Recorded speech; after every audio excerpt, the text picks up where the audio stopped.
How did the Ottoman pay for 6 centuries of non-stop warfare? It wasn't endless gold, it was a system. Taxes, land, and trade funded centuries of war. How did they even make it possible? For more than 6 centuries, the Ottoman Empire lived in a near-constant state of war. Unlike most empires, Ottoman warfare did not lead directly to financial collapse. From the beginning, Ottoman warfare was not a cost. It was a source of income. Anatolia at the end of the 13th century was a fractured frontier, where empires faded and new powers emerged. From this frontier world emerged Osman I, a war leader with vision, timing, and ambition. As Byzantine authority collapsed, space opened for new powers to rise. Early victories brought more than glory. They brought land, people, and revenue. Every conquest immediately became a financial asset.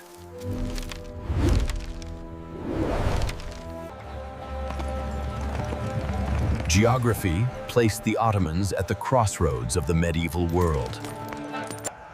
With the capture of Bursa, the Ottomans became more than a frontier force. They became a state. In the 1350s, Ottoman forces crossed into Europe, reshaping the balance of power. The Balkans provided land, people, and long-term revenue for the empire. Every merchant crossing Ottoman land paid the empire for passage. The Ottomans turned geography into a toll gate for global trade. Trade revenue gave the empire something armies alone could not: cash flow. War did not strain the Ottoman system. It activated it.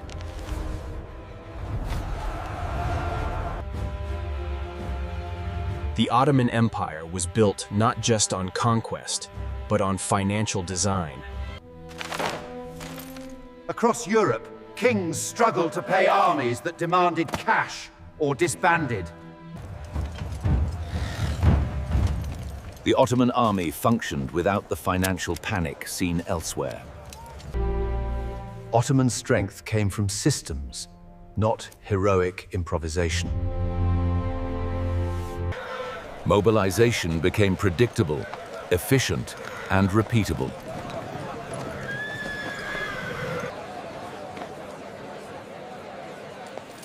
Peacetime revenue ensured readiness for the next war. Land funded soldiers. Soldiers secured land. The loop sustained the empire. Before it was formalized, the system was already working. Next, the Ottomans formalized the system that would power their army for centuries.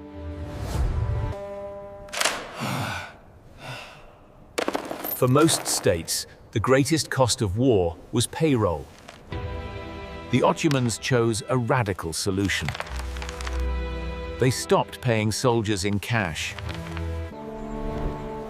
A timar was not land ownership.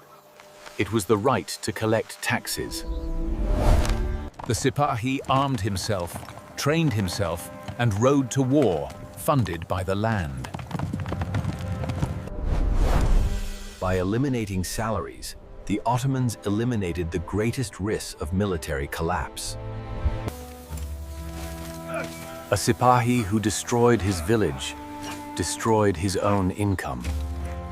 Timars were not inherited. The land always belonged to the state.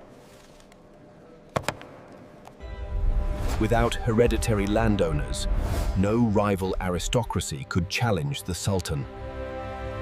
European states were trapped in systems that demanded cash and loyalty they could not sustain.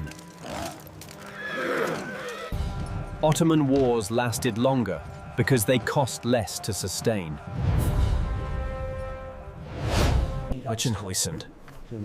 Unlike its rivals, The empire did not raise emergency taxes to fund war. At its peak, the Timar system allowed instant mobilization without draining the treasury.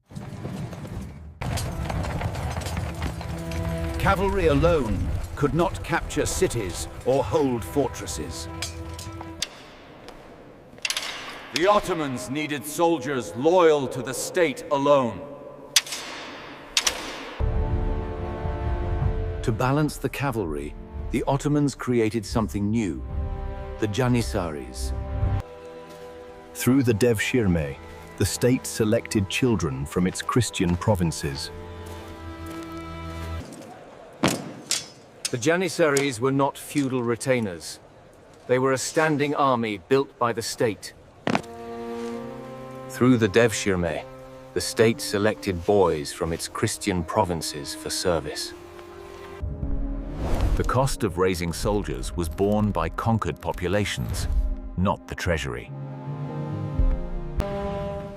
They belonged to no tribe, no family, no land, only to the state. The Janissaries gave the empire elite infantry without the financial chaos of European armies. The Janissaries mastered firearms earlier than most European armies. Cities fell not to cavalry, but to disciplined infantry. Standardization made costs predictable and controllable.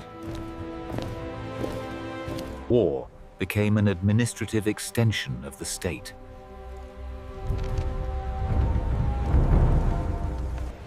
Conquest funded stability.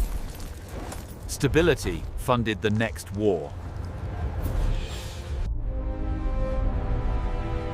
The Ottoman Empire sat at the center of the pre-modern world's trade routes. If goods moved between continents, they passed through Ottoman hands. The empire taxed movement, not productivity.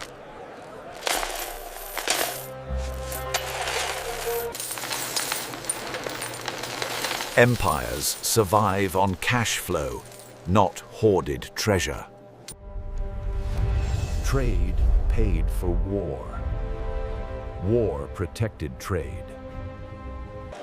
Salt, coffee, tobacco, goods people could not live without. The Ottomans went further. They placed essential goods under state control. Monopolies gave the state income that did not depend on victory or defeat.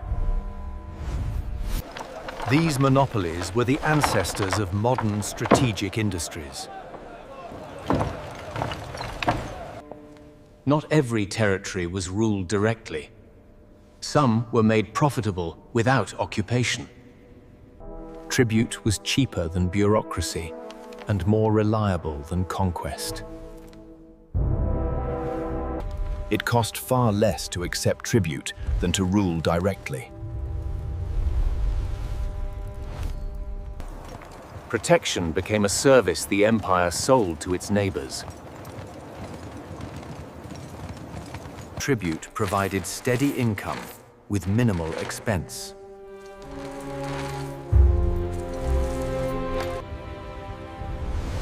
By the late 17th century, global trade began to bypass the empire. The caravans that once fed the treasury began to disappear. The Timar system, once efficient, began to rot from within. As oversight weakened, local power replaced imperial discipline. For the first time, expansion no longer paid for itself. Over time, the Janissaries accumulated wealth, privilege, and political influence. The Janissary became a state within the state.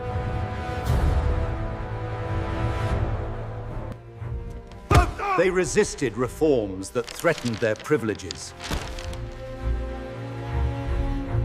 The army became more expensive and less effective.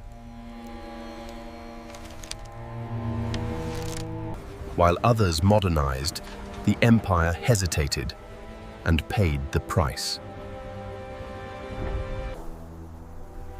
The system that once paid for war could no longer keep up with modern conflict.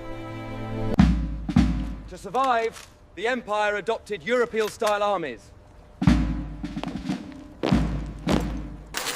For the first time in centuries, soldiers had to be paid in cash.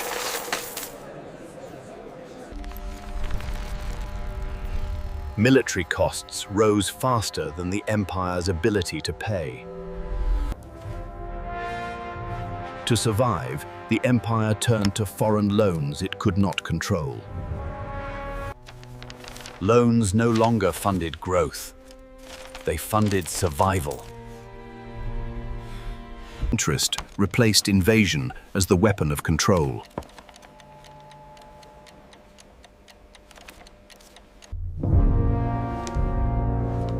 In 1875, the Ottoman Empire defaulted on its debt. By 1881, foreign powers controlled the empire's finances. The empire still ruled land, but no longer its own future. The Ottoman Empire still existed, but the strength behind it was gone. When the final wars came, the empire had no reserves left. In 1922, the Ottoman Empire officially came to an end. Empires do not fall when they lose battles. They fall when they lose control of money. The logic that built the Ottoman Empire still shapes the modern world. The Ottoman system didn't disappear. It evolved. What Timars once did with land, modern states do with contracts. Whoever controls choke points still controls revenue. Today, debt achieves what armies once did. Debt crises today follow the same logic that trapped the Ottoman Empire. Every empire reaches a point where reform becomes impossible. The Ottoman Empire survived for centuries by mastering finance and fell when it lost control of it. Empires don't die on battlefields. They die on balance sheets. Today, power is exercised without firing a shot. Dependence on critical resources now shapes national decisions. Financial warnings are ignored until they can no longer be fixed.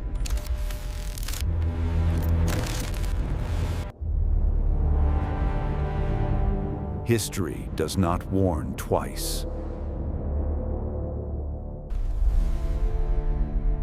Power lasts only as long as financial discipline does. Leaders come and go. Systems decide what survives. Collapse rarely arrives as a moment. It arrives as a process. These systems shape your world, whether you see them or not.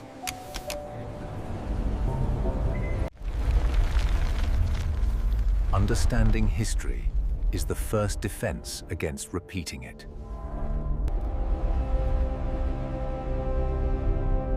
If empires fall this way,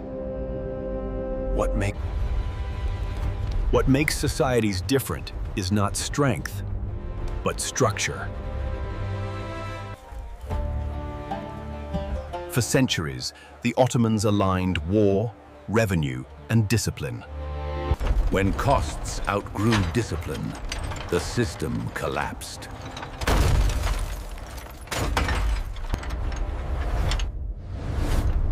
No power survives if spending outpaces discipline. Because the same pressures now shape the world you live in. Every empire believes it has more time than it actually does.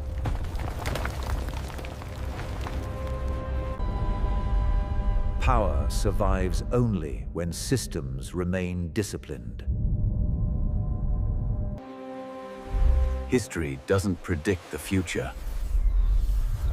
It reveals the rules.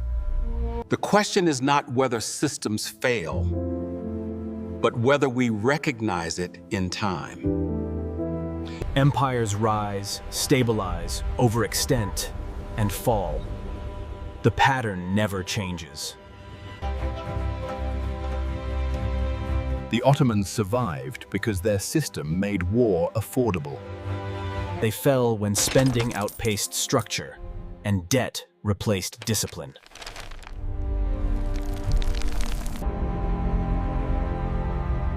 Now ask yourself, where does your world sit in the cycle? History has the answers, if you know where to look.